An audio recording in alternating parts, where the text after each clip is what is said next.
Forbes Books presents the Startup Science Podcast with Gregory Shepard, brought to you by StartupScience.io. Greg is an entrepreneur who has built and sold 12 businesses.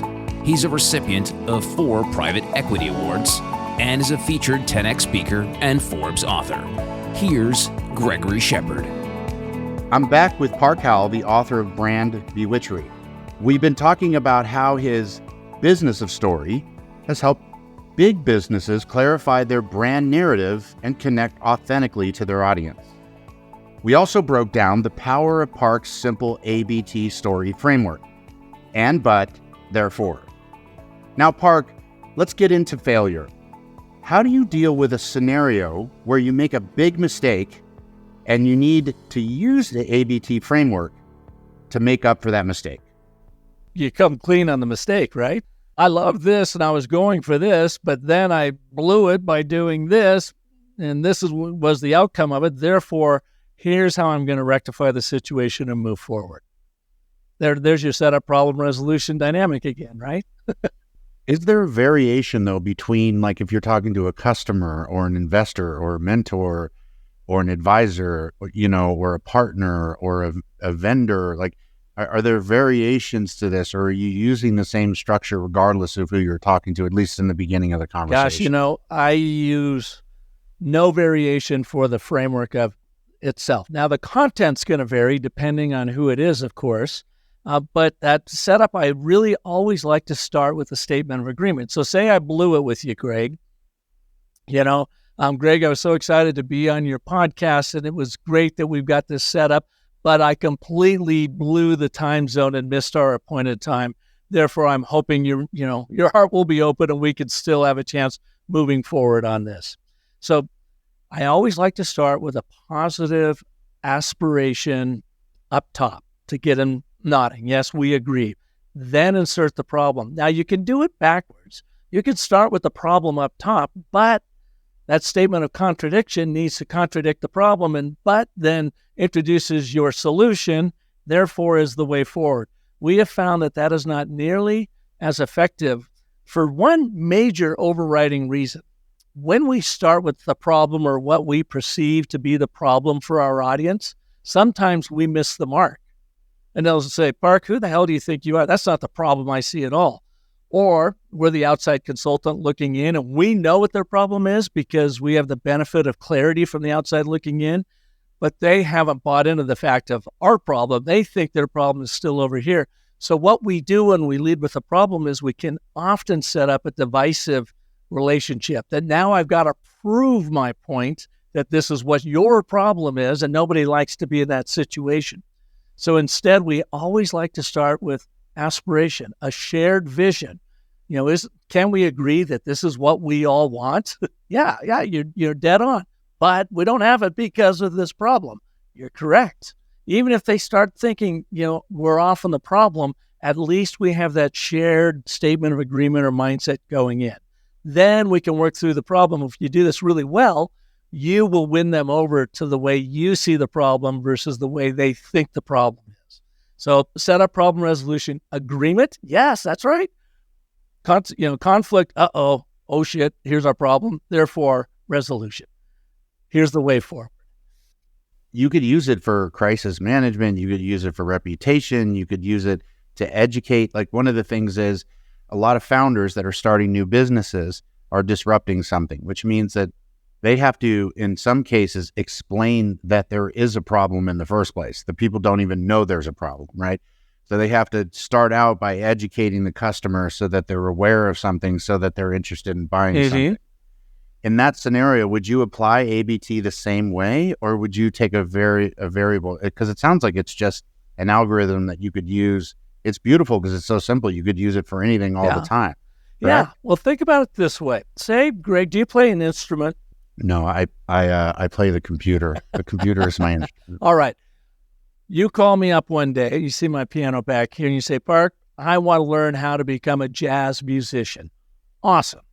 I need you to first learn the 1-4-5 chord structure, the and, but, therefore. Is that interesting? You see this tripart structure to story everywhere. I want you to play Mary Had a Little Lamb. I want you to play all these sayings, 1, 4, 5, 1, and get that down. When you get that down, you go out and you start playing for people, and they go, wow, check that out. I never knew Greg could play the piano. That sounds really awesome.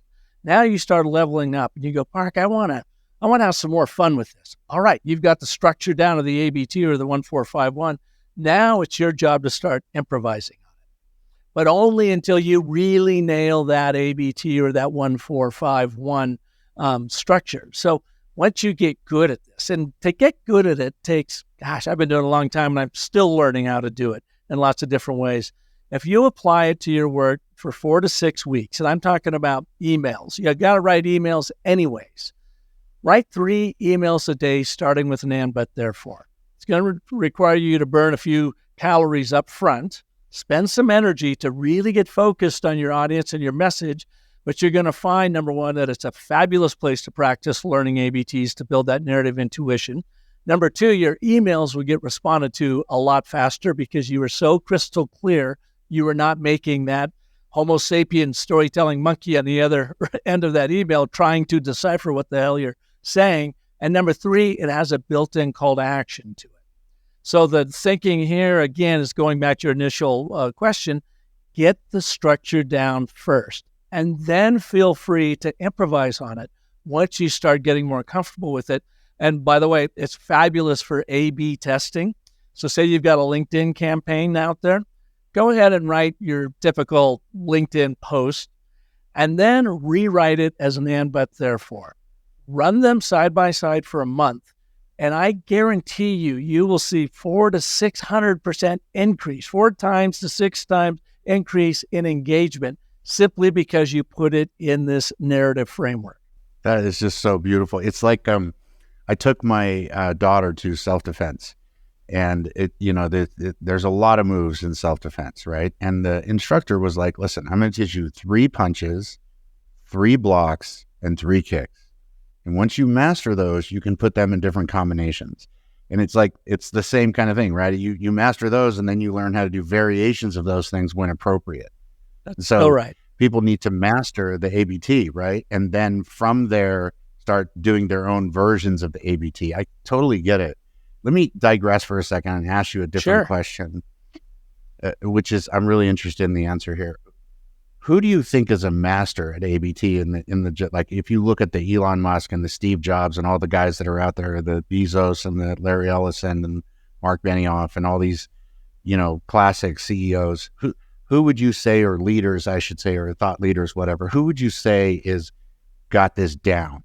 Richard Branson. Yeah, who does it naturally? Right? Steve Jobs did it absolutely naturally. In fact, there's a video out there on YouTube of Bill Gates and Steve Jobs sitting at some conference, and they were asked the question about why did Apple go to Microsoft for their floating point something or other. And they first went to Gates, and Gates just bumbled through this thing. And just when you see Jobs in the background, he gets more and more frustrated as Gates is trying to explain this. And Jobs go, now, let me tell the story. And he literally took all that logical mumbo jumbo and told the story of Wozniak, who wrote this great code, but it wasn't floating point. And he kept asking him to do it, but he wanted to do it. Everybody was asking for it, and therefore they went to Microsoft to be able to use that. When he tells that, you can watch this video online. The whole piece is about 90 seconds long, but you see a marvelous example of the left brain, non-narrative communicator trying to connect with an audience, and all he ends up doing is confusing them, to the right brain storyteller. And as you hear Gates or Jobs tell that story, you will hear there are 2 embedded ABTs in it, and it's that perfect 5 primal elements of a short story. Now, Jobs is just doing this intuitively because he didn't know anything about the ABT or these elements of storytelling. He was just a gifted, intuitive storyteller. And Greg, my argument is all of us as Homo sapiens are intuitive storytellers. It's what separates us from all other beings in the world. We think, plan, organize, and act in story. what I want people to do is become intentional about it by using this simple and but therefore framework or algorithm that they can use to make their messages land right the first time, every time. So a couple things here. So I really want to give you an opportunity to talk about your books. And I want to tell everybody that I was so convinced after talking with Park that we actually are integrating this into the Visionaries platform by Gregory Shepard, which is the platform that all the founders can learn from and stuff we talk about. It's actually being integrated in there. That's how good this is. But he's also got a couple of books. Maybe you could talk about a couple of the books that you have, and you have your own podcast, and maybe use this opportunity to plug some stuff. I'm all for that. Well, number one, Gregory, I am so delighted to be a part of your program. I'm a huge believer, of course, in the startup world. I mean, that's where all of our vision and new techniques and technologies come from. So thank you for allowing me to be able to teach this to your attendees. I've got a couple books out. My first book I wrote is called Brand Bewitchery. And it uses my 10-step story cycle system that I got from Hollywood, from Joseph Campbell and the Hero's Journey that inspired I love Joseph Campbell stuff. That's so cool. Yeah. And I saw that, how this all came about real quick is I was running my ad agency out here in Phoenix, Arizona. And as the internet hit and social media started blowing up, I realized that the way we used to brand and market, communicate companies no longer worked. And I was fortunate because our middle child, our son Parker, was going to film school at Chapman University, a very prestigious film school, from 2006, 2010, graduated. Now he's out in Austin, Texas, working with virtual reality. I said, Parker, send me your books and your recorded lectures when you're done with them, since I'm paying for them, because I want to know, what does Hollywood know about story and story structure to be able to compete in, the most competitive storytelling market in the world, LA. That's when I first learned about Joseph Campbell and the Hero's Journey. And Greg, it hit me right upside the head. I'm like, oh my God, here's a map to storytelling and communication. How come this has never been taught in any communication course or advertising program that I've been a part of?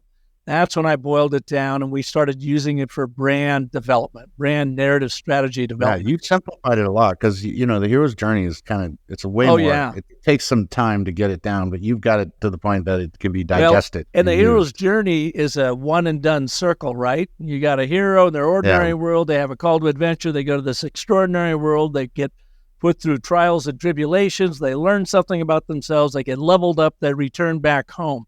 Well, I took that and said, you know what? This is actually in business really a narrative spiral. It expands with the telling of your story to expand engagement. So it's not a one and done thing at all. The idea is to invite people into your story, get them as repeat customers, and more importantly, maybe, is to get them sharing your story with their world, because there's no more powerful form of advertising than free word of mouth marketing, right? We can all agree to that.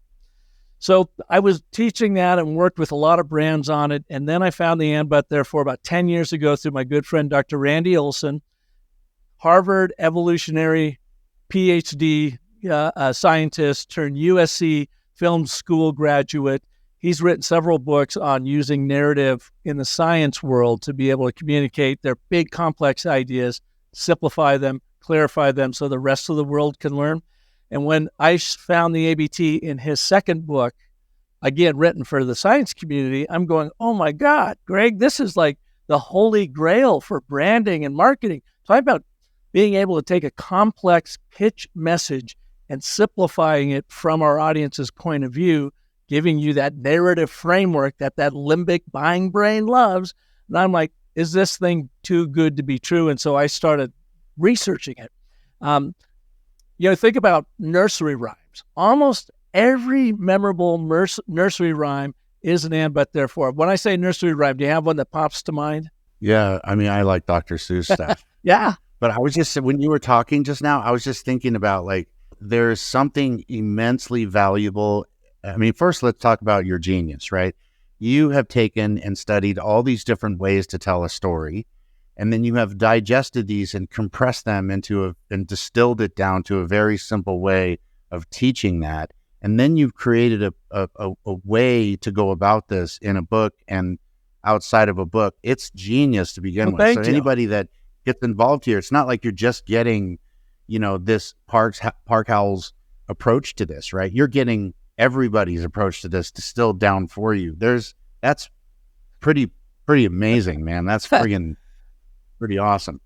I just have to say that. I'm just like, it's one thing, like when I wrote the book on the startup life cycle, I studied startups for 30 years and read all these books and, learned all these different operating systems, all this stuff to do it. And then people get all of that experience distilled down. It's the same thing with you. It takes a special genius to understand the opportunity. Like you were talking about, that you read it and you were like, oh, this is perfect brand. Not everybody could do that, right? So you, as a listener, you're getting to take advantage of his genius and all of the all the studies that he did and the people that came up with those. It's pretty special. Well, thank you, Greg. You've got Steve Jobs right over your shoulder there. So he's obviously a hero in your life. We're right along Einstein there. Would you say that Jobs was an inventor or an integrator? He's definitely an inventor. I mean, he's a visionary, right? He wouldn't be, without him, I have a lot of arguments because I used to be a coder, right? So you have coders that go, well, he didn't write any code. And I was like, code is worthless until somebody can tell a story about it and get it sold, right? They're both necessary. So on one side, you have Einstein, who was the integrator. And on the other side, you have Steve Jobs, who is the visionary. You look at Steve Jobs as much more in terms of his ability to create and maintain and monetize business as compared to Einstein, which everybody else did it on his behalf, I think about Jobs, and a lot of times people make the argument that he was more of an integrator. He did invent like the iPhone, but he didn't invent a lot of the different parts of that iPhone. He saw them in the world and said, if we take some of this, integrate it with some of this, and integrate it with some of this, voila, we have invented a brand new product. It's kind of where I was going with that. You know what I mean? Yeah. If you look at it from the writer who wrote that book, Rocket Fuel, then you see it that way. Yeah. Sorry, That's where I was going compared to visionary versus because execute. I haven't invented anything here. The and but therefore has been around since the beginning of time. The hero's journey, in the very first recorded book of Gilgamesh, follows the hero's journey precisely. It's just this archetype, it's a structured, a narrative that we've always seen and used around us because people argue we can embrace the hero's journey because it's simply a reflection of how we experience life. So when we see it in movies, it's just inherent in how a story is structured. I just simply integrated that into the business world. Now, the hero's journey is way too woo-woo for lots and lots of B2B business minds. And I say to them, B2B doesn't necessarily mean business to business. It quite often means boring to bored. Why would you bore your audience? When you have this marvelous business offering, use these templates that we've seen in the world since the beginning of time. And we'll go back to real quick on like the nursery rhyme thing. Here's one.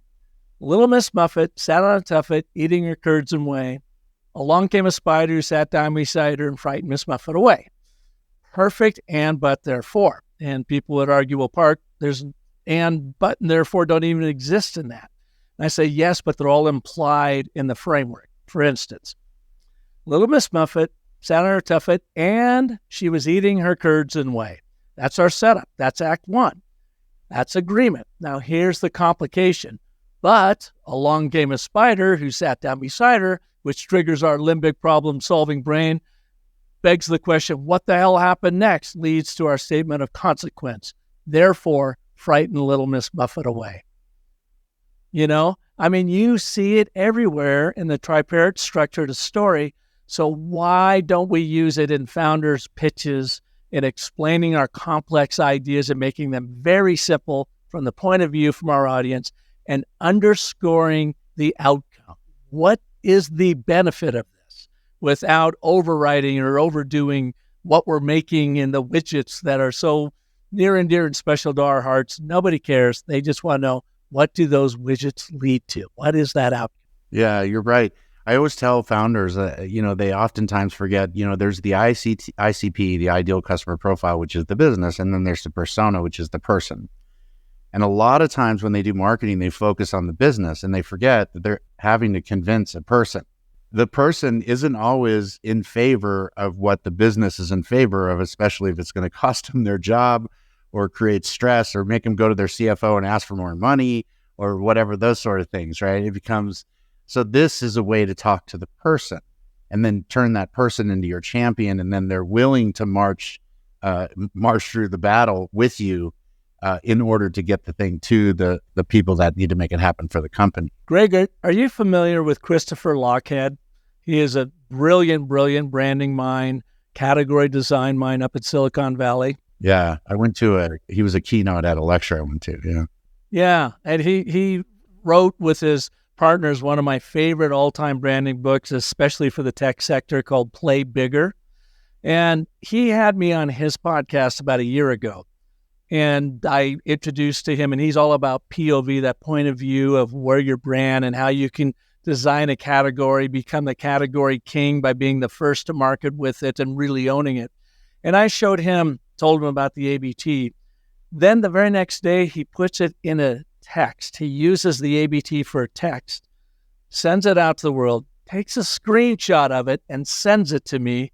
And he goes, I don't know what the hell this is or how it works, but here's the first thing that has happened to me using the ABT. Let me quickly just read the tweet for you. It says, most entrepreneurs would love to design a new category and build $1 billion business. There's his statement of agreement.